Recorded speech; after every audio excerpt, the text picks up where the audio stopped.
neuromas, porque muchos acá por lo menos en Perú muchos han tenido un proceso específico, y eso es lo que queda, u otras cosas, ¿no? Entonces, no siempre pensemos que el mejor método, ¿no?, es el que va a ver todo, porque a veces hay una discusión.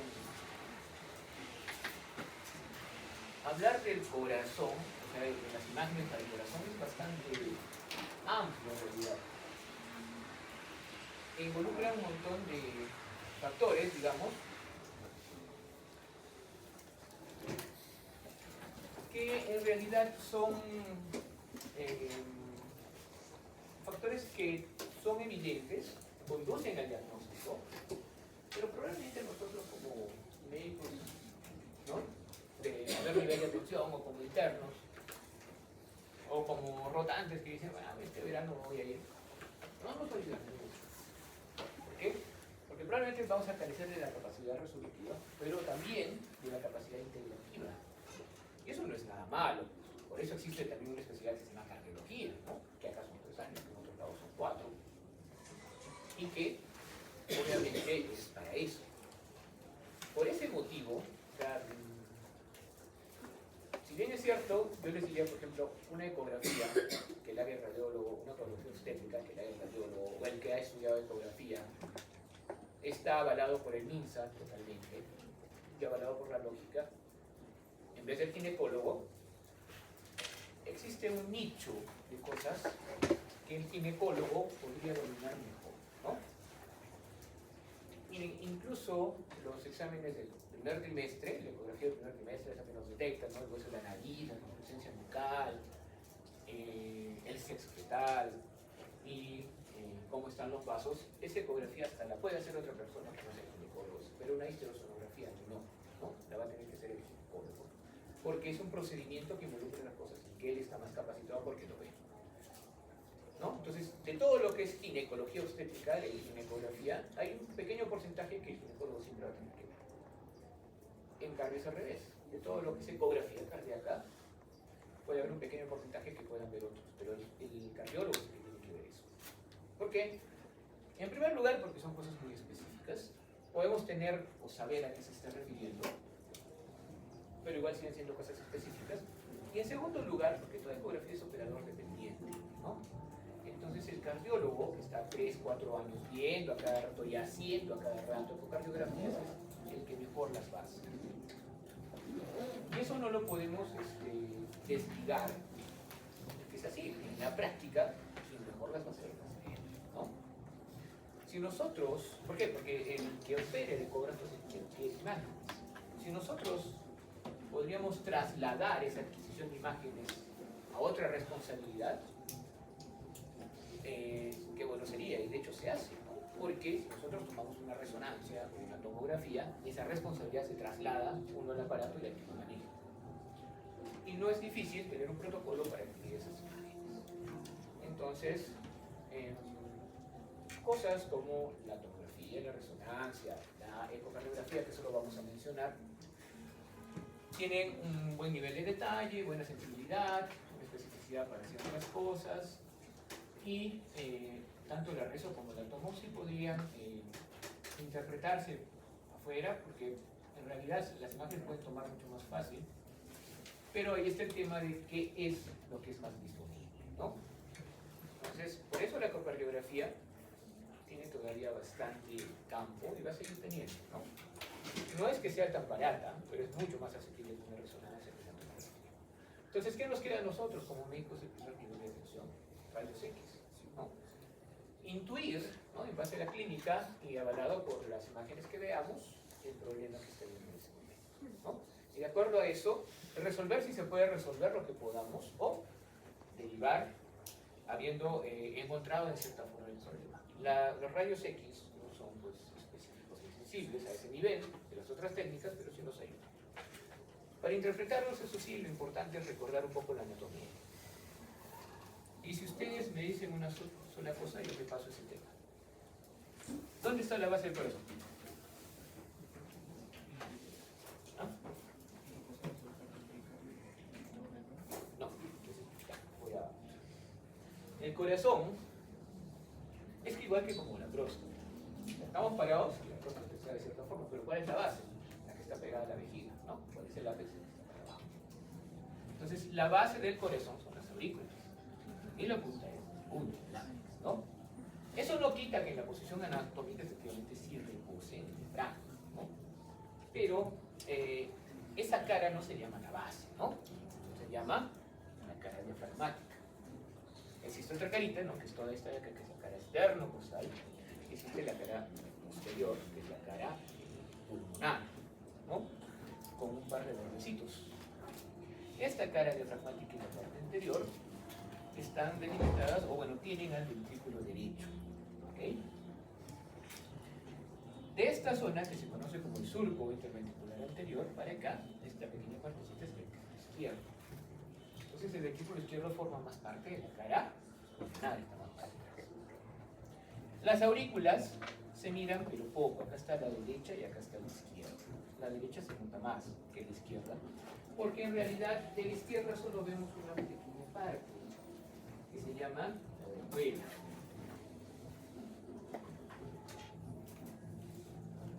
Las aurículas, conocidas como atrios también, tienen esa parte, la del atrio, que es lisa en su interior y en su exterior también. Tiene músculo liso, pero eso tiene poco. Y la parte de la orejuela, ¿no? Que sale para afuera y que tiene mucho más músculo, ¿no? Músculos que se agrupan en haces, que se miran por adentro, ¿no? Con rugosidades de los músculos pectíneos y que dan rugosidades para afuera. Entonces, solo esa partecita de la orejuela es lo que podemos ver de la aurícula. Si hacemos esta vista anterior, ¿no? De la aurícula derecha vemos bastante más. De ahí para arriba vamos a encontrar las dos arterias principales. Antes que la aorta, que es esta, vamos a encontrar la pulmonar. La pulmonar recibe 2-3 centímetros y va a ser, se va a dividir en sus dos troncos, ¿no? El derecho y el izquierdo que viene así. ¿Por qué? Porque la arteria pulmonar izquierda generalmente es epibronquial, o sea que se va por encima del tronco. Por ende, si vamos a ver unos rayos X, el hilio izquierdo va a estar más arriba que el hilio derecho. Y la aorta, que ya conocemos, que hacemos 2-3 centímetros, ya es el callado de la aorta, ¿no? Y se va para atrás. Si viéramos por aquí, en este pericardio, veríamos la vena cava superior y por aquí la vena cava inferior. Y la aurícula izquierda que está atrás recibe a 4 venas pulmonares, 2 derechas y 2 izquierdas. Así como hay un surco anterior, no interventricular, hay un surco posterior. Ese surco divide el ventrículo derecho del ventrículo izquierdo. Y ese surco generalmente, si abrimos el órgano, se relaciona con una parte media que se llama el tabique interventricular, ¿no? De igual manera, en las aurículas hay un tabique, y aurículas y ventrículos están separados, está por aquí, por un surco que se llama el surco auriculoventricular. ¿Ok? Para tener esa parte de afuera, el pericardio consta de 3 capitas, ¿no? El pericardio fibroso, que es el que vemos afuera, que generalmente está recubierto por grasa, que se fija a la base, bueno, al centro frénico del diafragma, que vendría a ser una especie de tendón, conjunto de muchas fibras musculares, que se fija también a los grandes vasos, que se fija también al esternón, ¿no? Por unos ligamentos esternopericardios, y que, como su nombre lo indica, es fibroso. Y por dentro de este pericardio fibroso encontramos otra hojita más delgada, que es el pericardio parietal o el pericardio seroso. Mientras, pegada a la víscera, vamos a encontrar el pericardio visceral, o conocido como epicardio, ¿no? Y entre esas dos vamos a ver el líquido pericárdico.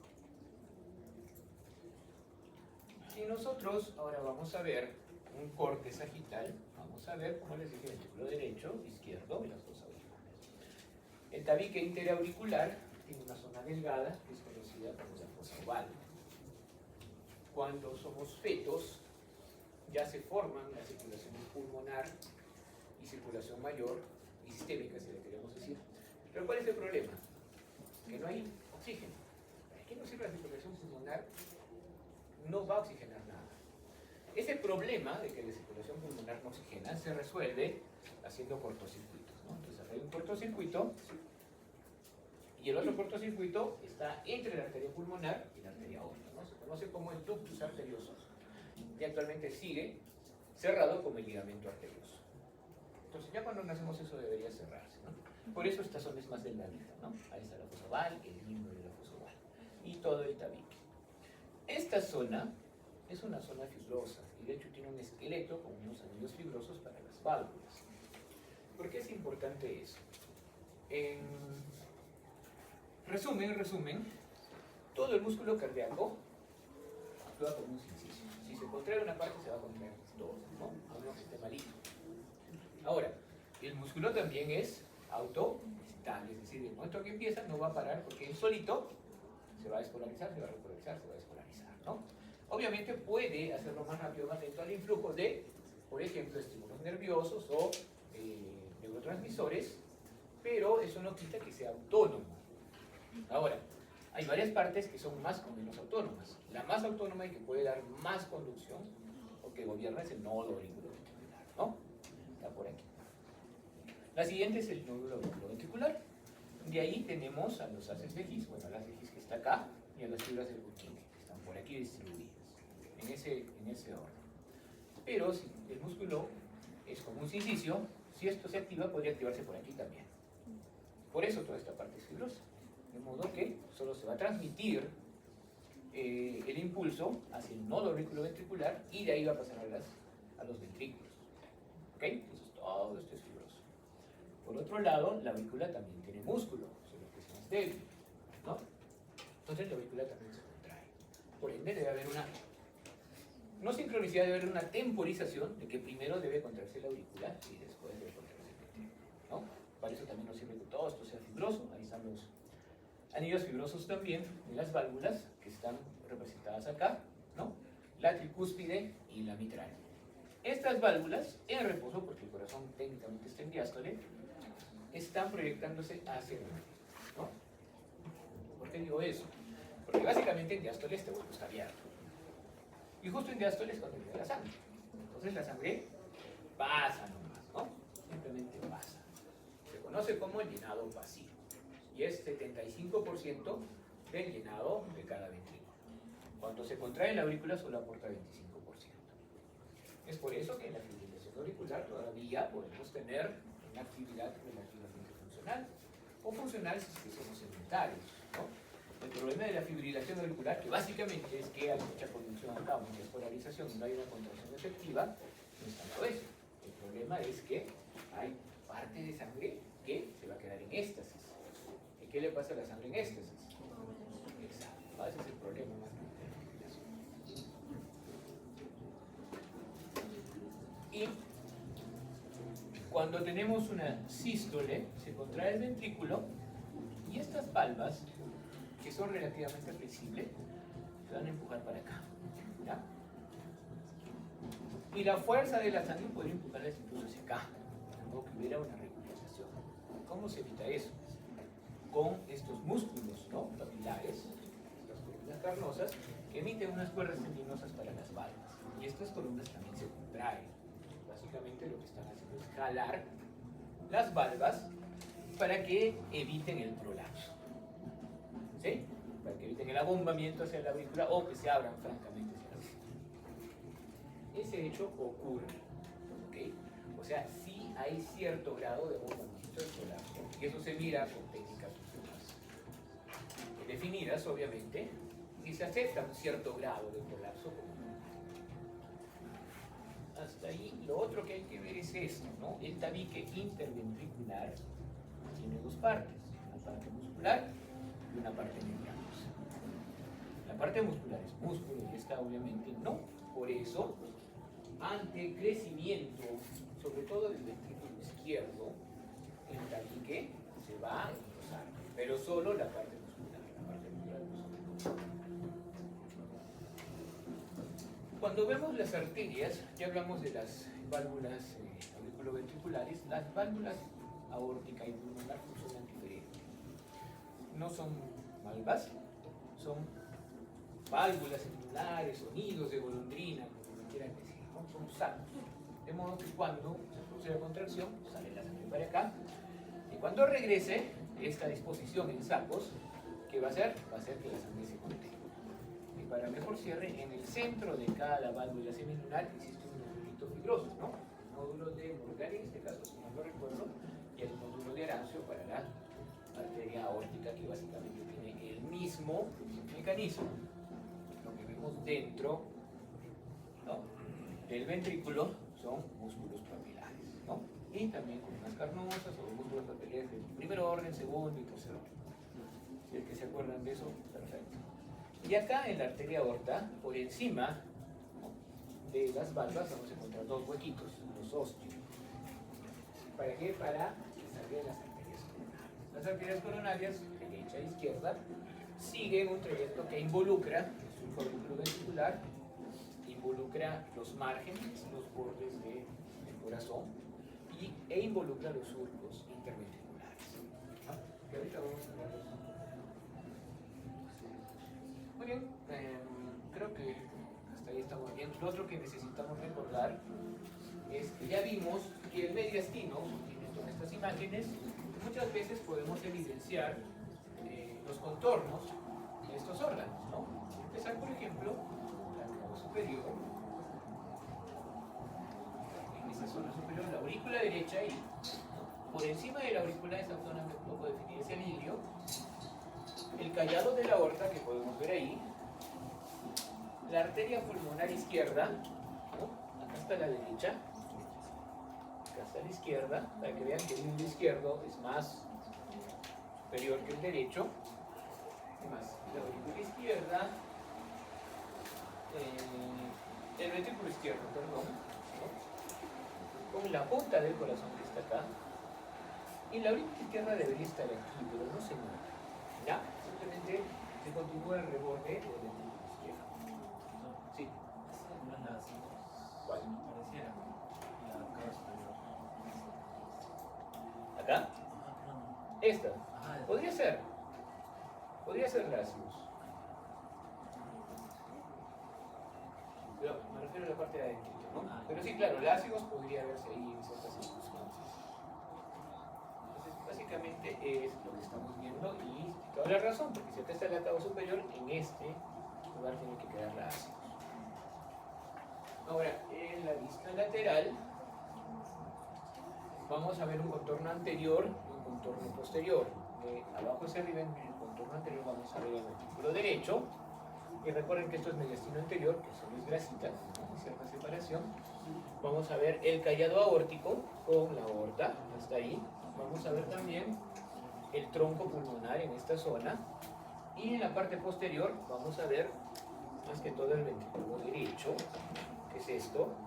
Izquierdo, perdón, el ventrículo izquierdo, la cava inferior en esta zona. ¿Y qué más? Y parte en esta zona de la aurícula izquierda. Entonces, si yo quisiera evaluar algo del ventrículo izquierdo en su crecimiento, pues obviamente lo tendría que evaluar en la zona o en la proyección lateral. Pero, cuando yo empiezo a evaluar, o cuando hay algún crecimiento, muchas veces ese crecimiento va a hacer algo al corazón, en el sentido que puede rotarlo, puede moverlo, puede hacerlo, ¿no? Entonces, eso es lo que estamos viendo en esta proyección. Y básicamente, lo primero que podemos ver, lo que vamos a ver de forma más general, es el tamaño, ¿no? Entonces, ya conocen lo que es el índice cardiotorácico. Lo único, se miden los diámetros mayores, y lo único que hay que refrendar es eso, ¿no? Hay una gradación. Por intercurrencias, o sea, por situaciones de la vida, porque la vida es así,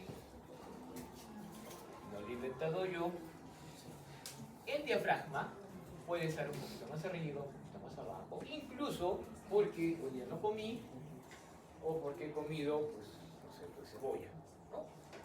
O cualquier otra cosa que me provoque gases.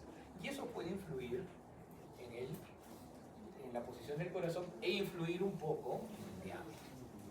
Por ende, el grado 1 podemos considerarlo una zona gris. ¿Ya? ¿Ya?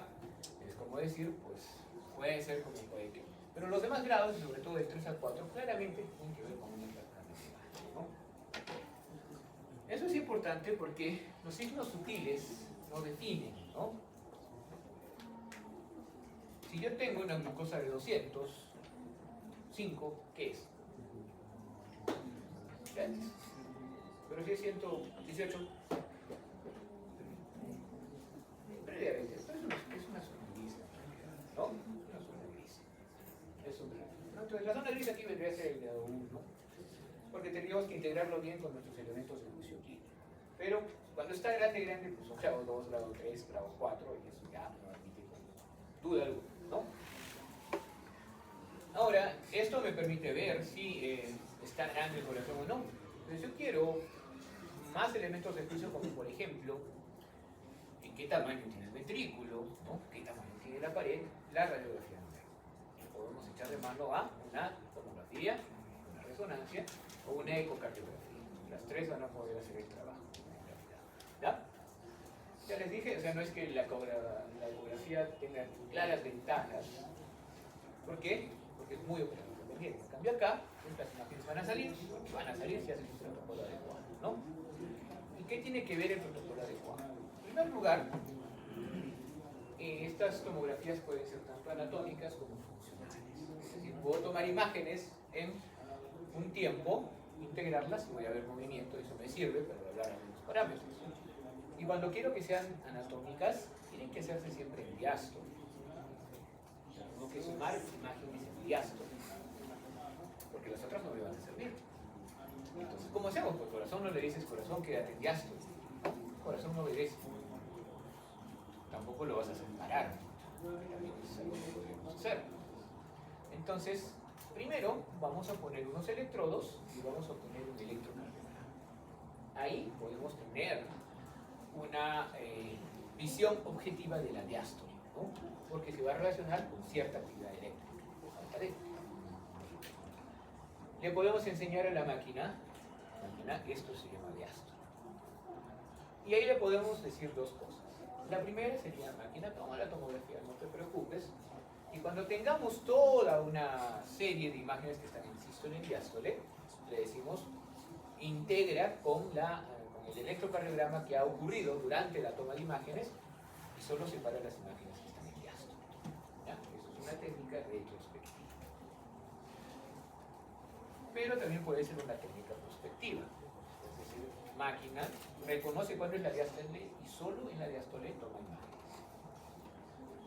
Está utilizando una técnica conocida como gate, ¿no? Que básicamente tomar imágenes o hacer algún resultado cuando se cumple una cierta condición. Eso se usa mucho en radiocirugía, para radiocirugía del pulmón, para SBR. El pulmón, cuando nosotros respiremos, el tumor va a subir, va a bajar, va a subir, va a bajar. Entonces, si le enseñamos que en la inspiración nomás el tumor está acá, la máquina solo va a dar la inspiración. Entonces, lo mismo, solo va a tomar imágenes de forma prospectiva en la diástole. Se va a demorar menos que en la técnica retrospectiva y nos va a dar un resultado igual. Entonces, no hay ninguna técnica que sea superior a la otra. La retrospectiva no requiere tanta inversión y la prospectiva obviamente es más rápida. La que tengan, pues hay que tomarla. Ahora, recuerden que la sístole es un momento pequeño. Los tomógrafos espirales para la zona de interés lo pueden hacer en menos de medio segundo. Los tomógrafos de electrones, que esos los comenté en la primera fase, sí están adecuados para esto, porque son muy rápidos, ¿no? Pero, que yo sepa, no hay acá. Pero un tomógrafo espiral multicorte con contraste va a hacer el trabajo bastante bien. Y si quieren ponernos más complejos, lo hacemos con resonancia magnética. Lo usamos con radiación ionizante. Y lo primero es que si quiero reproducir estas imágenes anatómicas, tengo que hacerlo rápido, y esa es una de las desventajas de la resonancia, ¿no? Pero hay un tipo de secuencias, que obviamente incluso ahora son mucho más rápidas, que son rápidas. ¿Cuáles son? No son las esquemáticas, no son las inversiones de operación, son las de gradiente. ¿Ya?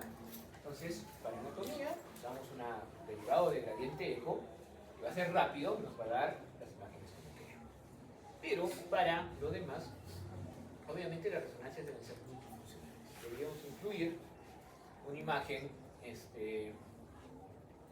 con supresión de sangre, o sea, una inversión recuperación o grupos de eco para suprimir la señal de la sangre, ¿no? Que sería la de sangre oscura, y una imagen que podría ser como T2. Ahora hay derivados que son muy rápidos, ¿no? Que sería una fase de sangre brillante. Y con eso tenemos también elementos para ver las condiciones anatomofuncionales del corazón.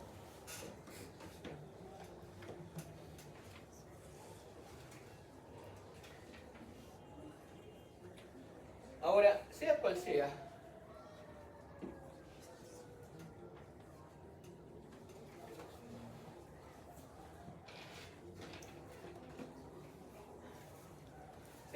la técnica que tengamos, queremos evaluar muchos factores.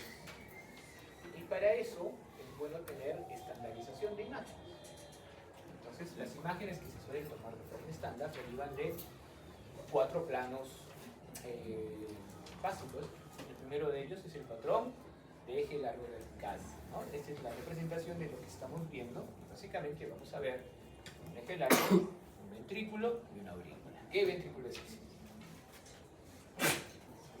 Salud. ¿Por qué se los tiene?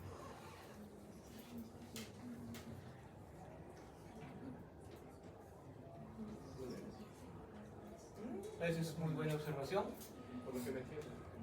Claro. Primero, paredes gruesas, según lo que es el plagio, y la aurícula tiene 4 venas que van a entrar por los costados. Ya no se ven las otras dos perfecto, pero se ven estas. Si fuera a la derecha, tendría que venir una acá por acá y otra acá por acá. Entonces, hay varios indicios de que es el ventrículo izquierdo, lo cual está bien, y si es necesario que ustedes los conozcan, porque como les dije, parte de eso es ver la anatomía normal. Y acá están las valvas, ¿no? Entonces, en este plano podemos ver algunas cosas interesantes, como por ejemplo, si fuera funcional, el llenado, la fracción de eyección, el espesor de la pared, y si quisiéramos también podríamos ver el prolapso de las válvulas. Así que es un plano que se complementa con los demás. Y así es en tomografía, que básicamente es igual. Sigue siendo ventrículo izquierdo, y ahora bueno, no se notan las venas, pero sí se nota el grosor de la pared. ¿Okay? Esto que vemos adentro es totalmente normal, son músculos papilares. ¿Ya? Este es papilar que se relaciona con gorras tendinosas, y los otros son músculos papilares de segundo y tercer orden, ¿no? Que están pegados, completamente pegados a la pared. Por ende, eso no es problema, eso es normal. ¿Okay? Segundo plano, el eje largo horizontal, conocido también como 4 cámaras, ¿no? Ahí están las dos aurículas, los ventrículos, y ahí pueden ver bastante bien la diferencia entre el ventrículo derecho y el izquierdo. Las paredes, acá está el derecho y acá está el izquierdo. ¿Okay? Vemos bastante bien el tabique interventricular, la parte membranosa, esta parte conocida como tabique atrioventricular y la fosa oval. Entonces, en esta, en rezo, en tomo, pero sobre todo en ecocardiografía, si yo sospechara, como el tabique suele estar bien, si yo sospechara algún problema aquí lo podría ver con la técnica de Doppler, y podría ver el flujo que está pasando. Aquí también puedo ver los diámetros de las cavidades, ¿no? Y así se puede ver en una tomografía. El hecho de que la sangre del ventrículo derecho que está acá, este es el ventrículo, esta es la aurícula, que las cavidades derechas sea diferente en color a la de las izquierdas, no tiene nada que ver con que sea arenoso. ¿Ya? Simplemente el contraste primero entró a la vena, primero ha llegado acá y después ha llegado acá. Y dado que tenemos una cantidad de contraste para 5 o 6 litros de sangre, es lógico, ¿no?, que vaya pasando y se vaya disolviendo en una parte y apareciendo en otra. Si nosotros ponemos el contraste en una cantidad específica, digamos 0,5 centímetros cúbicos por kilo de peso, a una velocidad específica, digamos 4 centímetros cúbicos por segundo, es mucho, ¿no? A morir. ¿Ya? 1 centímetro cúbico por segundo. Si hacemos eso, entonces vamos a tener resultados en el tiempo relativamente repetibles. Es decir, que a este momento seguramente pasa de la circulación venosa a la red capilar. En este momento pasa a las arterias, en este momento deja las arterias y pasa a la vejiga y así sucesivamente, ¿no? Eso significa que si yo protocolizo el contraste, entonces voy a tener momentos que yo probablemente quiera ver. Tal vez no en la ecocardiografía o en la angiotensia que estamos viendo acá, sino más bien, por ejemplo, en tomografías trifásicas para el hígado o en otras. Pero de todas maneras aquí sí se protocoliza, ¿ya? La puesta del contraste. Otro plano que es el de 3 cámaras en el cual vamos a ver una arteria, una aurícula y el correspondiente ventrículo. ¿Esas cavidades son izquierdas o derechas? Otra vez. Izquierdas, ¿ya? Qué bueno que lo conozcan, porque en el examen también lo van a reconocer. Aparte está fácil porque aquí está el plagio, ¿no? Y miren, o sea, el ventrículo derecho, que acá está en un eje corto, ahorita vamos a verlo, tiene las paredes delgadas, el izquierdo tiene paredes gruesas. Entonces, si vemos acá, aquí está el ventrículo izquierdo, aquí está la aurícula, ahí están los vasos, y aquí está ya arteria. Lo mismo podemos ver en una tomografía. Y como invitado especial esta parte del ventrículo derecho. ¿Ok? Noten, podemos ver siempre las válvulas. Y por ende, en cualquiera de esas cámaras podríamos ver el prolapso, ¿no? Obviamente el prolapso hablaría en las películas ventriculares de una insuficiencia central, idea. Sin embargo, si yo quisiera ver estenosis, creo que esto convendría más, por lo menos en una tomografía ventricular. Entonces es un eje corto, miren, entonces es como un plano axial, en el cual en este estamos comparando el ventrículo izquierdo con el derecho, ¿no? Este es el derecho, este es el izquierdo, acá se notan bastante bien. Estas orejitas que tienen, estas muescas, son simplemente los músculos pulmonares de las balas. Pero también lo podemos hacer más arriba, entonces si lo hacemos a nivel de las auriculoventriculares, como acá, estamos con las bicuspidas, bueno, en este caso estamos a nivel de una valva de la aórtica, ¿ya? Estamos viendo valvas. En ese momento, por ejemplo, en cualquiera de las válvulas, podemos evidenciar el grado de apertura que tiene. Entonces podríamos medir el área de apertura. Eso sería especialmente útil si queremos ver una estenosis. Esos son planos anatómicos normales. Nosotros sí nos vamos a tener muchas veces que quedar con los rayos X de siempre. Entonces, y eso tiene que ver mucho con la sospecha clínica, como en este caso, ¿no? Disnea facial, una saturación un poquito baja, una frecuencia que casi llega a la taquicardia, entonces 5 minutos plano. ¿Qué es lo que vemos? Aparte de marcapasos. Pero podemos ir un poquito más allá. Y ese poco más allá sería poder identificar de alguna forma qué elementos pueden haber estado agrandados. Pero si conocemos que aquí está la aurícula derecha, está fácil ver cuando el agrandamiento de la aurícula derecha está presente, ¿no? Pueden ver acá. Otra cosa que va a ocurrir es que va a desplazar un poco el corazón extrasón y sobre todo en la parte anterior, ¿okay? En la cual toda esa parte del intestino medio se va a desplazar, va a haber poca, ¿no? Básicamente no es nada difícil, en el cual sería el momento de crecimiento de la derecha. En el caso del ventrículo derecho, bien, ¿okay? En primer lugar, por la zona donde está el ventrículo, lo que va a hacer es una rotación horaria. Y no me refiero a una rotación así, me refiero a una rotación así, ¿ya? Así, eso sería una rotación horaria. Entonces, como está rotando así, y ha crecido aquí, lo que va a pasar es que va a elevar la punta. La punta es parte del ventrículo izquierdo. Entonces vamos a ver una punta elevada. Puede acompañarse, por ejemplo, de alguna incrustación. Puede parecer que esté incrustada la vena cava, la aurícula sí parece estar normal, pero vemos generalmente eso. De igual forma, si la aurícula izquierda crece, recuerden que va a estar más para atrás.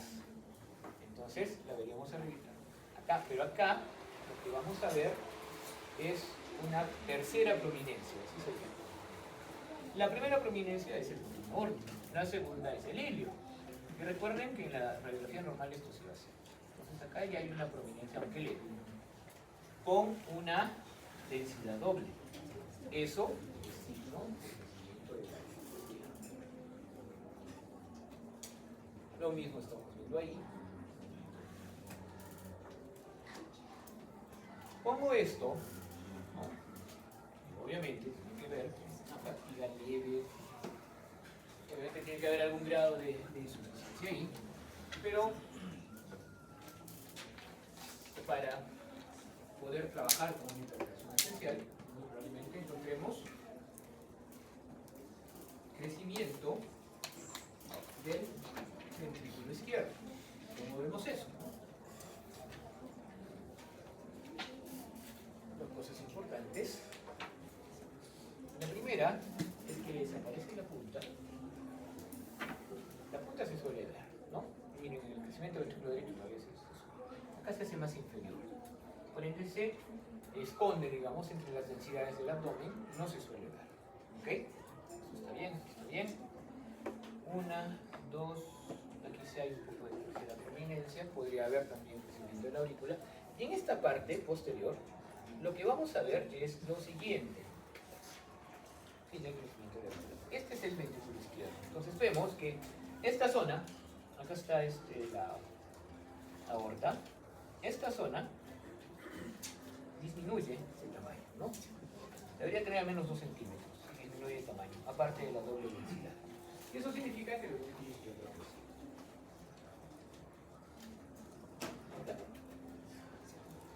Y lo otro, ya ni me acuerdo cómo se llama este signo de Smoot, me parece que se llamaba, pero lo otro que también tenemos que ver, porque acá no hay punta, es esto, ¿no? La convexidad. Aumenta la convexidad del borde izquierdo. Estos son signos de crecimiento del ventrículo izquierdo. Entonces hemos visto signos de todos los crecimientos. Y eso puede ser dado por varios factores. Crecimientos específicos generalmente pueden ser dados por estos problemas, ¿no? Como la estenosis mitral, que va a producir generalmente crecimiento de la aurícula izquierda.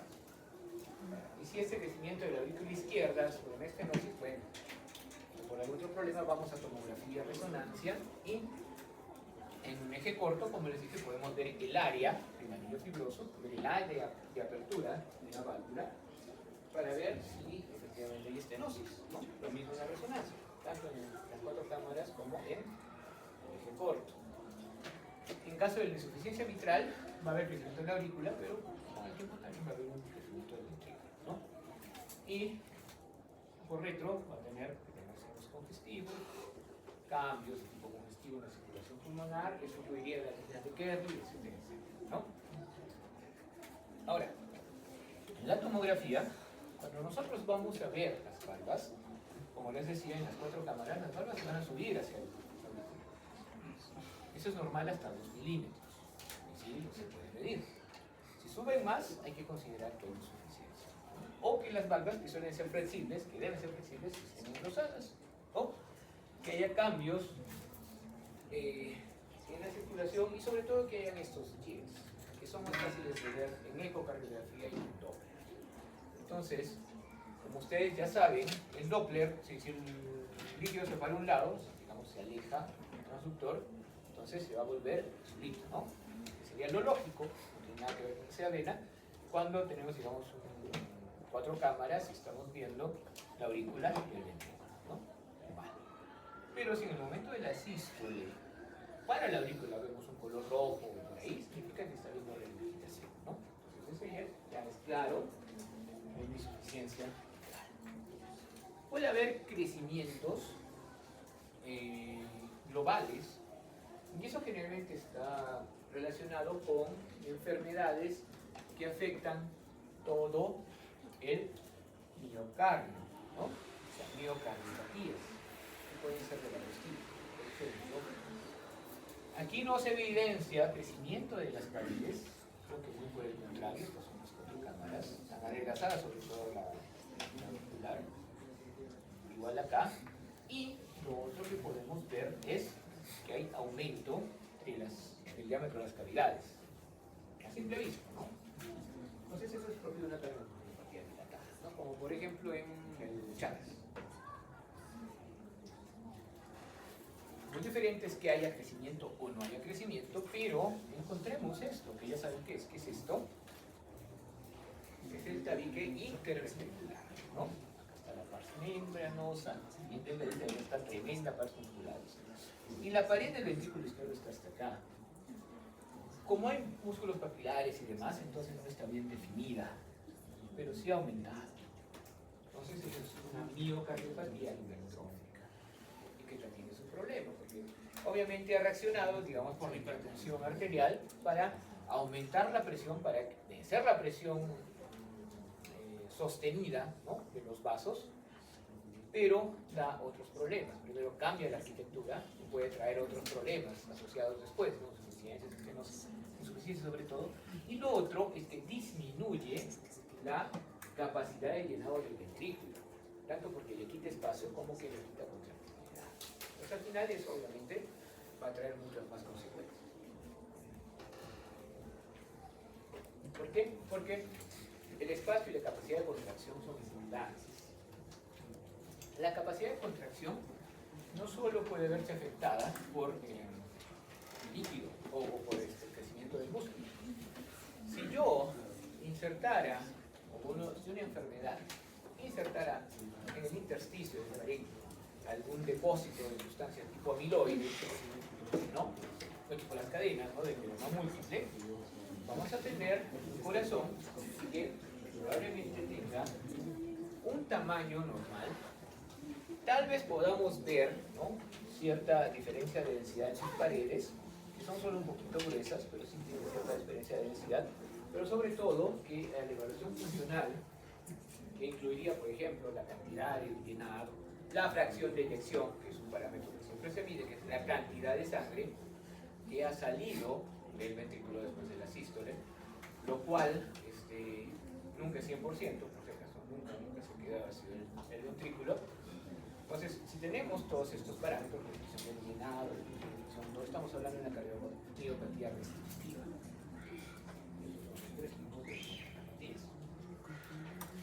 Ahora, comentamos que de la aorta salen las dos arterias pulmonares.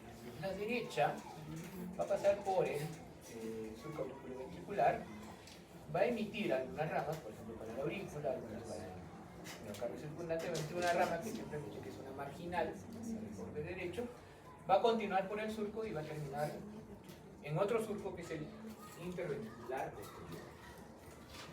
Entonces la coronaria derecha queda hasta ahí.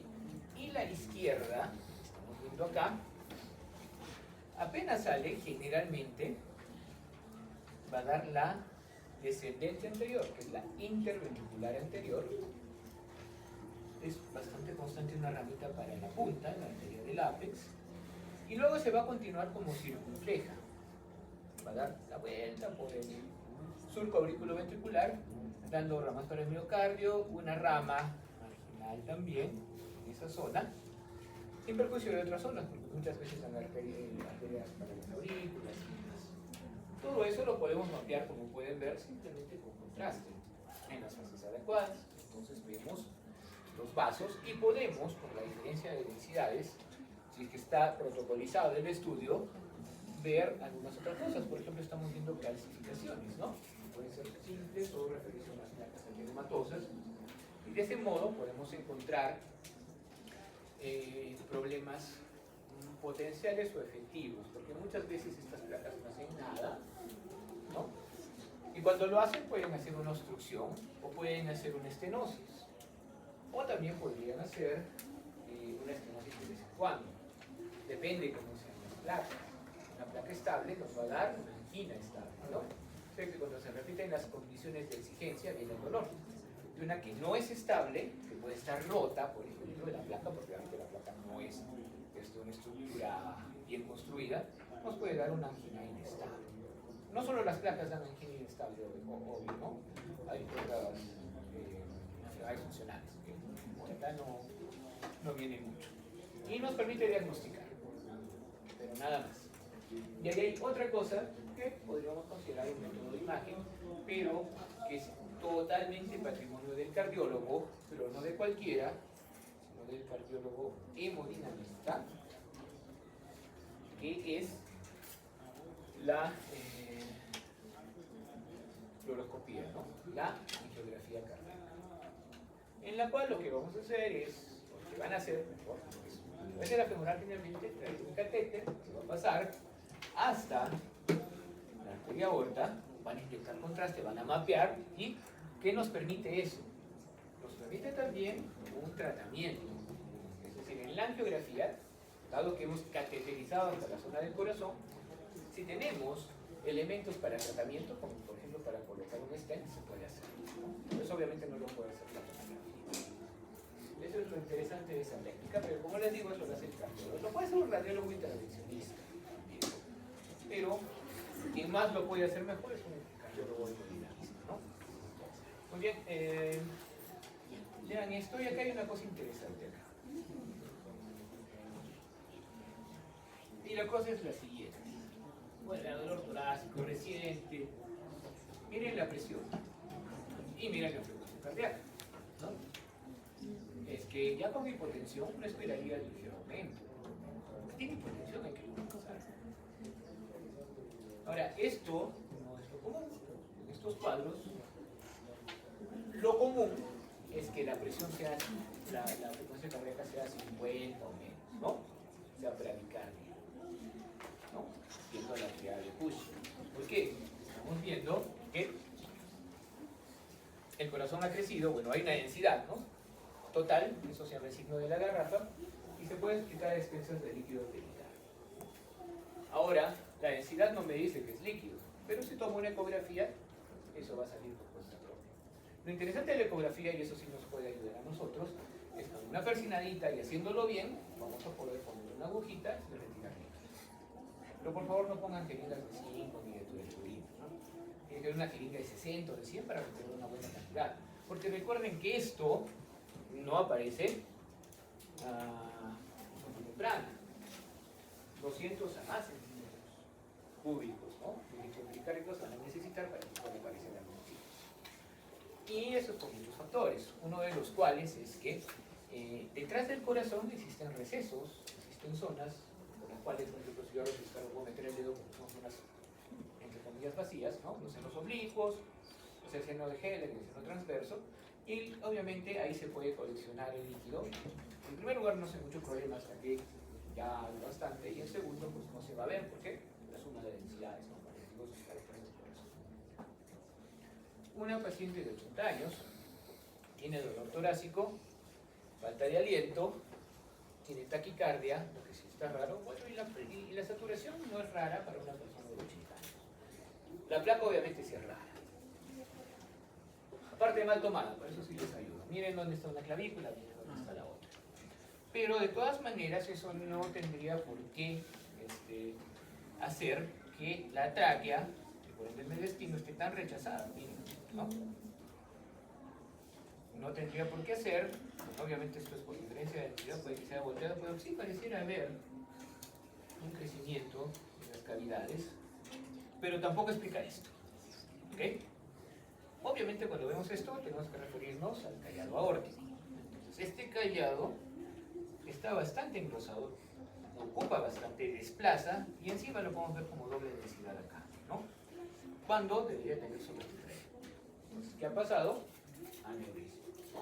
Aneurisma torácica.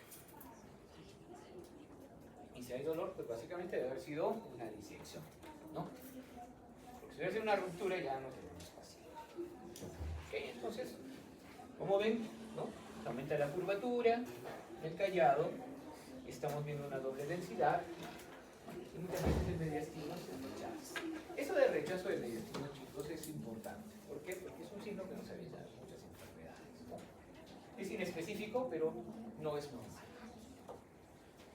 Y así lo podríamos ver en una resonancia, en una tomografía, perdón. ¿Por qué no se está pintando si es sangre también? Porque es sangre organizada. O sea, una vez que no está en su ambiente natural, la sangre igual se va a organizar. Entonces ya se está coagulando, ya queda ahí y no se va a quitar con atrás, ¿no? Y aquí, bueno, hay la suerte de que la aorta está calcificada, ¿no? Porque acá no hay contraste y por eso podemos ver de esta forma la idea del aneurisma del cardíaco. Y por último, este es un paciente que claramente tiene un problema. ¿Ya? Porque nadie tiene esa sensación de 33 a los 40 años, ¿no? Que esté bien borracho, que se olvida respirar. Tiene cianosis en labios, ataque jumbroso, dolor torácico, algo le ha pasado, ¿no? Y lo lógico, bueno, cuando estamos en un ambiente, tenemos la radiografía del lado, le vamos a tener que rayos X. ¿Qué encuentra?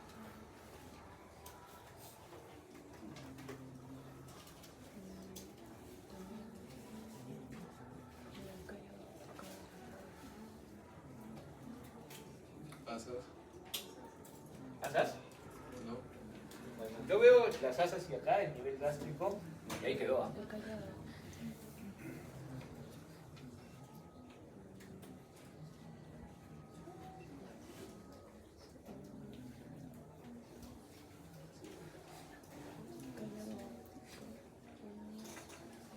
¿Verdad?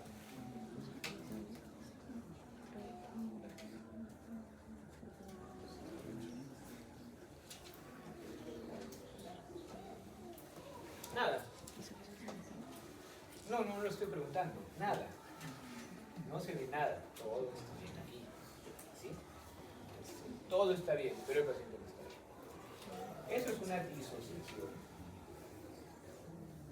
Y probablemente no es SARS, ¿ya? Es COVID, pero eso es algo que muchas veces aparece así, ¿ok? Como disociación clínico-radiológica. El paciente así, como dolor súbito, falta de aire, hipotensión, a veces se agrega también saturación y una placa relativamente normal, si no es que no. Está disociado y no es porque no tenga nada, claramente lo tiene, sino porque no hemos tomado el examen adecuado.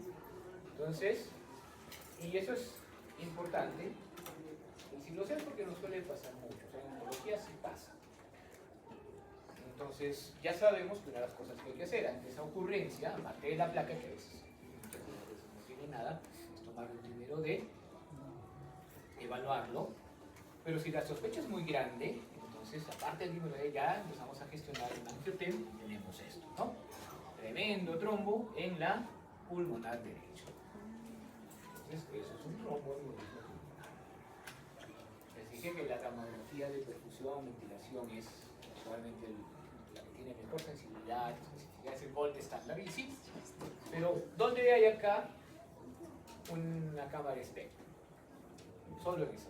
Bueno, hay 3, 4 por ahí, ¿ya? Pero todas son privadas y obviamente del Centro de Salud Mariano Melgar no la van a mandar, ¿no? Ni del Hospital General, aunque el Hospital General tenía la escena nuclear, ¿no? Esa es otra historia. Lo que sí es cierto es que en vez de la gamografía, la angiotem nos proporciona un buen diagnóstico, ¿ok? Y no solo con los vasos, sino también con vasos segmentarios incluso. Entonces, lo que pasa es que muchas veces, sea porque estamos en el mediastino o en el ilio, sea porque estamos con vasos de un calibre ya disminuido, esto no se mira en los rayos X, ¿ya? Existe una disociación y es bueno que lo sepan, ¿por qué? Porque es una de las cosas que deben considerar y fuertemente ante la ocurrencia de eso. Un paciente con todos esos síntomas y con una placa normal. Muy bien, chicos. Entonces, hasta ahí la clase de hoy. Lo del examen creo que han sido unas preguntas bien parecidas a las preguntas de papelito que se pueden llevar.